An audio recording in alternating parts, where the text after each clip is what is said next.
செய்து ஜெபிச்சாங்க. அற்புதம். இந்த குடும்பம் நம்ம மத்தியில் வந்திருக்கிறாங்க. அந்த ஐயா வந்திருக்கிறாங்க, அந்த ஃபேமிலியே வந்திருக்கிறாங்க. பார்க்கலாமா அவங்கள? வாங்க.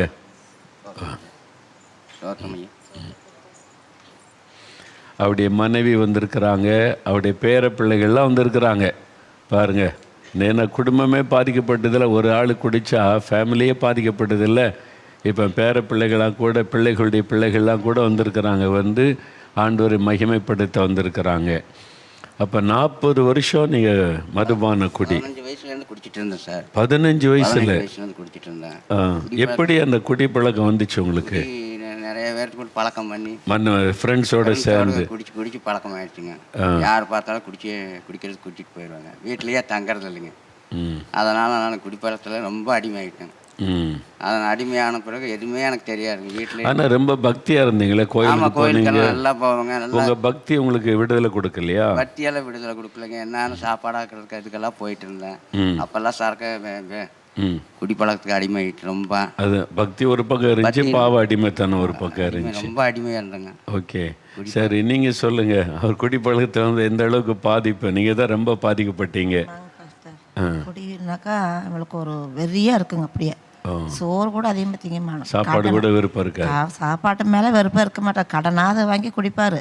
சம்பளம் வாங்கினாலும் குடிச்சிட்டு தான் வருவார். காசு கேட்டாலும் காசு எனக்கு சாப்பாட்டுக்கு அளவு கொடுப்பாரு. அதோட சரி, வீட்டை சாப்பாடு செஞ்சால் தூக்கி வீசுவார். சோறு நீ என்ன சோறாக்குறப்போன்னு தூக்கி வீசுவார். மன நிம்மதி இருக்காது வீட்டில்.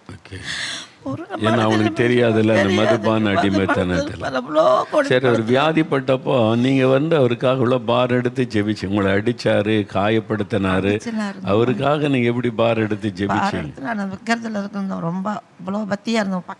பக்கத்தில் கோயில் இருக்குது. எங்கள் வாசப்படினா கோயில் இப்படிங்க பக்கமாக இருப்போம். அதில் தான் மூலியமாக இருப்பாங்க. எல்லாரும் பக்தியாக இருப்பாங்க. இப்போ இருக்கும்போது சண்டை எவருக்கு இருக்கு எனக்கு சண்டை வந்து கற்றுக்கொள்ள வந்து நான் ரசிக்கப்படாது இருந்தேன். நான் போயிடுவேன். குடிச்சிட்டே நேரம் சண்டை பண்ணுறது என்ன நிம்மதி இல்லை என்ன பண்ணுறதுன்னு சொல்லி நான் வந்து இதில் வந்து ஃபுல்லாக மௌன ஐயப்பங்க ப்ரேயர் பார்ப்பாங்க. பார்த்துட்டு இருக்கும்போது இவ்வளோ அற்புதம் பண்ணுறேன், நம்மளுக்கெல்லாம் பண்ண மாட்டேன். நான் கும்பிடுவேன். அது ஒளிச்சு தான் பார்ப்பேன். இந்த டிவி வந்தால் ஒரு டிவி எடுத்து உடச்சிடுவோம், ஓடி போயிடும் அப்படின்னு காதை தாள் போட்டு வரும். வெளியே நாங்கள் சாச்சிடுவார். டிவி பார்க்க முடியாது. நான் அழுவ, ஆண்டவரே இப்படி டிவி பார்க்க முடியாது முடுக்கிறாரே, இவரே வந்து டிவி பார்க்குற மாதிரி நீ செய்யும் ஏசப்பா அப்படி ஜெபிச்சேன். அப்புறம் தான் அந்த காலுக்கு அடி கொடுத்துருக்கிறேன். ஏசப்பா கண்ணீர் விட்டு அழுதா ஆளுக்கு காலுக்கு அடி கொடுத்து. எவ்வளோ நாளாக நடக்க முடியாமல் இருந்தாங்க? பல நாளனுக்கு ஒரு 6 மாசமா அந்த அடி கொடுத்ததுனால தான் என்னை வந்து அடித்து முடி கொடுத்தா நான் வந்து போயிட்டேன். என்னால் நடி வலி நான் தாங்க முடியல. வலி புத்தாசோடு காலை வீங்க இருக்கும். பார்த்தா நடக்கவே முடியாதுங்க. வலி வா வா நீ தான் அடிச்சுட்டு முழக்கிறியா, நான் என்ன வந்து என்ன பண்ணுறது? குடிச்சிட்டு நான் அடிக்கிற சண்டை பண்ணுற என்னைக்கு மன நிம்மதியாக இல்லை. ஒரு மன நிம்மதி இல்லைங்க. நான் போய் நீ வா அப்படின்னு சரி மன புருஷன் கூப்பிட்றாரு. நம்ம புருஷன் மட்டும் நம்மளை கார் இருக்கிறாங்கன்னு வந்துடுவேன். வந்து இந்த டிவியாவது பாரு, மண் நிம்மதி போட்டு கொஞ்சம் தயவு செய்து டிவி பாருன்னு கெஞ்சி அழுது அந்த டிவி பார்த்து போட்டு சனிக்கிழமை ஞாயிற்றுக்கிழமை போடுவோம். உங்களோட டிவி வந்தால் போட்டுருவோங்க. அப்போ திட்டிகிட்டே இருப்பார், எதுக்கு இது போடுற? நான் பண்ணுவார். நீ பண்ணுவார். நான் உனக்கு வழி போகணும்னா இந்த டிவி ஓடணும் அப்படின்னு சொல்லுவேன். சண்டை பண்ணிட்டு தான் டிவி போடுவார். நான் பார்த்துக்கிட்டு காலை வச்சு ஜம்மனும் உடங்கால விட்டு அழுது ஜம்மன். ஆண்டவரே நீ அப்பா எனக்கு கால் இல்லை, இந்த காலுக்கு சுகம் கொடுங்க, நடக்கவே. இங்கே 1.5 லட்ச ரூபா பணம் கேட்ட காலு வலியாக இருக்குது. ஆப்ரேஷன் பண்ணணும். 1.5 லட்ச ரூபா பணம் கொடுத்தாதான் அது ஆப்ரேஷன் பண்ண முடியாமல் 2000 மாத்திரைக்கு நான் எங்கே போட்டு மாதம் கடன், நல்ல ஊர்பட்ட கடன். யாருமே காசு கொடுக்க மாட்டாங்க. மாத்திரைக்கு எங்கே போட்டு 2000.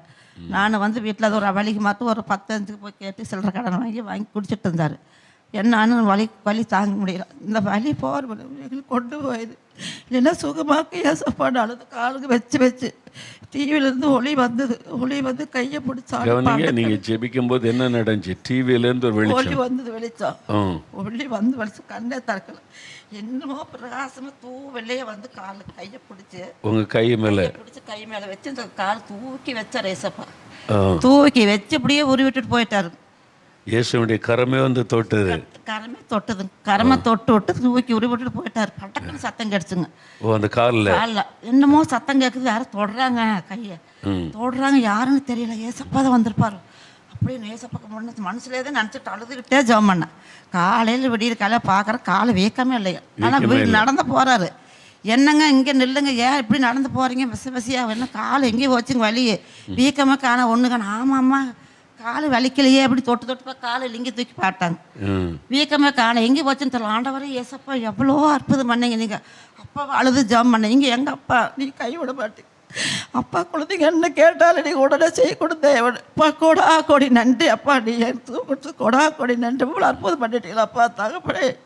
எவ்வளோ அற்புதம் செய்ய தேவை. அப்பா அம்மா இல்லாத பிள்ளைங்களுக்கு கெட்ட பிள்ளைங்க நீங்கள் அனாதையாக இருக்கிற குழந்தைங்களுக்கு நீங்கள் தான் அப்பான்னு சொல்லி ஜெபம் பண்ண கொடுத்துட்டு வேலைக்கு போனார். அப்புறம் பார்க்க போட்டார். குடியிலேருந்து இப்படி கொடுத்தாரு. அவ்வளோ அற்புதம். எவ்வளோ பெரிய அற்புதம் இல்லை? மதுபானத்திலிருந்து விடுதலை, பாக்கு போடுற பழக்கத்திலிருந்து விடுதலை, கெட்ட வார்த்தை பேசுறது விடுதலை, அடிக்கிறதுலேருந்து விடுதலை. கடன் பிரச்சனை அற்புதம் செஞ்சாருங்க. கடன் பிரச்சனை எல்லாம் மாறி எல்லாம் மாறிச்சுங்க. 5 லட்ச ரூபாயில் கடன் இருந்துங்க. அது இப்போ சுத்தமாக கடன்லாம் இல்லைங்க. எல்லாத்தையும் எவ்வளோ அற்புதம் பார்த்தீங்களா? இயேசு கிறிஸ்து வெறுமனே சுகம் கொடுக்கிறவர் மாத்திரம் அல்ல, பாவத்திலேருந்து விடுதலை கொடுத்து சமாதானம், கடன் பிரச்சனைலேருந்து ஒரு விடுதலை, ஒரு மனிதனாக சந்தோஷமாய் வாழ வைக்கிற ஒரு ஆண்டவருங்க இயேசு. அதுக்கு தான் இயேசு கிறிஸ்து நம்ம கூடவே இருக்கிறவர். பாருங்க எவ்வளோ சந்தோஷமாக அந்த குடும்பம் ஆனந்த கண்ணீரோடு வந்து சாட்சி சொல்கிறாங்க. உங்களுக்கு எதோ வியாதி சுகமாச்சுன்னு சொன்னீங்க, என்ன செய்திச்சு உங்களுக்கு? இப்போ நான் வந்து வைக்கிற சாமியில் கும்பிட்டுட்டு இருந்தேங்க. கும்பிட்டு இருக்கும்போது அந்த கல் பித்தப்பையில் கல்லுங்கிறதுங்க. பித்தப்பையில் கல்லுங்க. அப்புறமா ஆப்ரேஷன் பண்ணி ஒரு 50,000 செலவு பண்ணி ஆப்ரேஷன் பண்ணிட்டுங்க. அப்புறம் பண்ணி ஒரு வருஷம் கழிச்சு மறுபடியும் சுருக்குன்னு வலியாக இருந்தது. அப்புறம் வலியாக இருக்கும்போது அப்புறம் இவங்க சாலையில் சுகம் பண்ணிட்டார். நான் வந்துட்டு தான் இருக்கும்போது அப்போல்லாம் வலி இருந்தாலும் மறுபடியும் அந்த கல் வந்துருச்சுங்க. நான் வந்து சரி கல்லெல்லாம் இருக்காது, வயிறு வலி தானே அப்படின்னு நினச்சிக்கிட்டா வயிறெல்லாம் புண்ணா அந்த மாத்திரை குடிச்சு புண்ணாயிருச்சுங்க. மறுபடியும் ஸ்கேனை போய் வயிறு ஆஸ்பத்திரி போவாங்க. ஸ்கேனை பார்த்துட்டு அம்மா வயிறெல்லாம் புண்ணு, இந்த கிட்னி கல் இருக்குது, பித்தப்பையில் கல் இருக்குது, அது மறுபடியும் திரும்ப ஆப்ரேஷன் பண்ணி தான் எடுக்கணும் அப்படின்ட்டாங்க. நான் என்ன மனசில் வச்சுட்டேன், நீ ஆப்ரேஷன் பண்ணி சொல்லலாம், எனக்கு எங்கள் அப்பா இருக்கிறாரு, சுங்குடுக்கிற எங்கள் அப்பா இருக்கிற பக்கத்தில் எனக்கு ஒன்றும் வராது, எல்லாம் சுகமாக்கிறேன்னு சொல்லிட்டு வந்துட்டேங்க. ஆஸ்பத்திரிக்கு போகல ஒன்று போல் மாத்திரைலாம் எழுதி கொடுத்தாங்க. போல் மாத்திரை குடிக்கவே இல்லை, அதை அப்படியே வச்சுட்டேன். நீ இருக்கிறங்க அப்பா தகப்பன் எனக்கு ஒன்று சுகம் கிடைச்சிரு. நான் இங்கே திறப்பின் வாசலுக்கு வந்தோம் போன மாதம். திறப்பின் வாசலுக்கு வந்தீங்க, உபகாச கூட்டத்துக்கு வந்து கலந்துக்கிட்டேன். நானே எங்கள் குடும்பமாக வந்தேங்க, பேரன் பிள்ளைங்கெல்லாம். அவங்க விண்ணப்பம் எழுதி போட்டாங்க. அவனுக்கு சின்ன மக அம்மா உனக்கு வலி இருக்குதில்ல, நான் எழுதி போட்டேன். அப்பா அவனுக்கு தொடுவார். நான் அது முழுசாக மனுஷோட கும்பிட்டேங்க. உபகாசம் வந்து கும்பிட்டு அப்பா எனக்கு சுகம் கொடுங்க, என் கணவரை காலை சுகம் காணிக்கேன், இது என் மாத்திரம் எனக்கு, நீ சுகம் கொடு சாமின்னு சொல்லி அழுது ஜம்மான்ட்டு போனேங்க. மெக்கானிக்கு போனாங்க. வீட்டில் இப்போ இங்கேருந்து போயிட்டுங்க, சர்ச்சிலேருந்து போனால் தான் வீட்டில் போய் பாருங்க. மெக்கானிக்கு வலி எங்கே போச்சுன்னு தெரியல, வலிச்சுக்கிட்டே இருக்குது. திரும்ப இங்கே படுத்தாலும் வலிக்கு, நேரு படுக்க முடியாது, சோறு சாப்பிட முடியாது, காரமே திங்க முடியாது, மோர் தயிர் ஒரு வருஷமெல்லாம் மோர் தயிர் தின்னேன். அவ்வளோ கஷ்டம் வேதனைப்பட்டேன். யாருக்கிட்ட சொல்ல மாட்டேன், வலிக்குதுன்னு சொல்ல மாட்டேன், அப்பா கிட்ட தான் சொல்லுவேன், அப்பா எனக்கு வலிக்குது. அந்த இடத்துல நேரத்துக்கு எனக்கு அப்பா வந்து சுகம் கொடுப்பாரு, சுகம் கொடுப்பாரு. என்ன இங்கே வந்து போன சுகம் கொடுத்துட்டாரு எனக்கு. அந்த வயிற்றுல ஒரு கட்டி இருந்தது இந்த சைடில், அந்த கட்டியும் போயிடுச்சு, வலசுறு புண்ணும் போயிடுச்சு, இந்த கிட்னி கல்லும் போயிடுச்சு. இங்கே கல் இல்லை, எனக்கு ஒரு வியாதி இல்லை, எல்லாம் சுகம் கொடுத்தாரு ஏசப்பா. எவ்வளோ அற்புதம் பண்ணிட்டாரு. சோடா கோடி சோத்துறாங்க அப்பாவுக்கு ஏசப்பாக்கு. அவ்வளோ வழி நடத்துகிற கொடுத்தாரு. ரொம்ப சந்தோஷம். பாருங்க, இயேசு கிறிஸ்து இந்த குடும்பத்துக்கு செய்த அற்புதத்தை நீங்கள் பாருங்கள். அவங்களே குடும்பமாக வந்து நிற்கிறாங்க பாருங்கள். மதுபானத்திலிருந்து ஒரு விடுதலை, பார்க்க போடுகிற அந்த பாவ பழக்கத்திலேருந்து ஒரு விடுதலை, கால் வீங்கி டாக்டர்ஸ் ஆப்ரேஷன் பண்ணுன்னு சொல்லியிருந்தாங்க, எலும்பு முட்டு பாதிக்கப்பட்டு ஜவ்வு வந்துச்சுன்னா வீக்கமாக இருந்தது. அப்படியே மனைவி செபிக்கும்போது அப்படியே ஒரு வெளிச்சம் வந்து தொட்டது, ஒரு கை வந்து தடை விட்ட மாதிரி இருந்துச்சுதான். டக்குன்னு சத்தம் கேட்டது, கால் சுகமாகி வீக்கம் மறைஞ்சு அடுத்த நாள்லேருந்து சுகம். அவங்களுக்கு அல்சர், குடல் புண்ணு, அது ஸ்டோன் அதில் பாதிக்கப்பட்டது. எவ்வளோ பெரிய அற்புதம். கடன் பிரச்சனை விடுதலை. நீங்கள் சந்தோஷமாக அந்த குடும்பம் வந்து நிற்கிறாங்க பார்த்தீங்களா? இயேசு அற்புதமான ஆண்டவர் இன்றைக்கி உங்களோட பேசுகிறார். இப்படி ஒரு ஆண்டவரை நீங்கள் பார்த்துருக்கிறீங்களா? இலவசமாய் சுகம் கொடுக்குற ஆண்டவர், வீட்டுக்கு வந்து சுகம் கொடுக்குற ஆண்டவர் இன்றைக்கி உங்கள் வீட்டில் உங்கள் பக்கத்தில் அவர் நிற்கிறார். நீங்கள் விசுவாசத்தோடு இந்த சகோதரி ஜெபிச்ச மாதிரி அப்பான்னு கூப்பிடுங்க. அது சொன்னால் எனக்கு எங்கள் அப்பா இருக்கிறாங்க ஏசப்பா, அதான் உரிமையாக அவரை நீங்கள் சொல்ல முடியும். அவர் நமக்காக மரித்து உயிர்த்தெழுந்தவர். இந்த அற்புதம் செய்தார். இந்த குடும்பத்துக்காக ஆண்டவருக்கு ஸ்தோத்திரம். அதே மாதிரி அற்புதம் இன்றைக்கி உங்களுக்கு ஆண்டவர் செய்ய போகிறார். ரொம்ப சந்தோஷம் நீங்கள் வந்தது. ஆண்டவர் மாண்டா ஐயா உங்களை குடும்பத்தை தொடர்ந்து ஆண்டவர் ஆசீர்வதிப்பார்.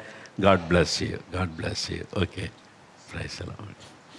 இயேசு எவ்வளோ அற்புதமான ஆண்டவர் பார்த்தீங்களா?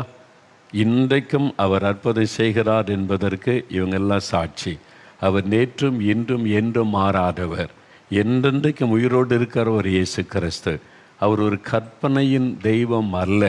என்றைக்கும் இருந்தாருங்க, இறந்துட்டாருங்க, முன்னோருடைய நம்பிக்கைங்க, பாரம்பரியம் அப்படிலாம் கிடையாது. இன்றைக்கும் உயிரோடு இருக்கிற ஆண்டவர். அவர் வந்து பிரத்யட்சமாக தொட்டு அற்புத சுகம் தருகிறார். அது மாதிரி ஒரு அற்புதமான ஆண்டவர். இன்னொரு சாட்சி